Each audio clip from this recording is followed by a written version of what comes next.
Carol, mahal na mahal kita! Hanggang ngayon, mahal kita!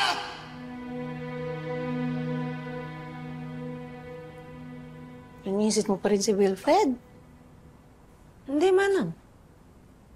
Sus, Carol, ano ba? Isang dekada na tayong magkasama. May lilihim ka pa ba naman sa akin? Manang, wala namang saysay kung isipin ko pa yun. Hindi naman ako iniisip nun. Iniisip ka nun. Kristen, saan naman nanggaling yan?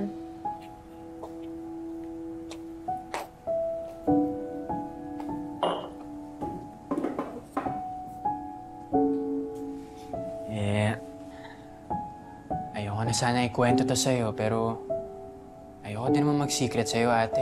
Corny man pakinggan, pero nasa puso't isipan ka pa rin ni Kuya Wilfred. Sinabi niya yun nung lasing na lasing siya. Sinabi niya na nagsisisi siya ng sobra sa lahat ng masasakit na nagawa niya sa'yo. Ako?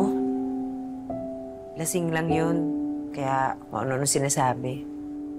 Pero di ba, kapag ka lasing ang tao, mas nasasabi niya yung nararamdaman niya. Kasi nga, inaalis ng alak yung sinasabi nilang wall.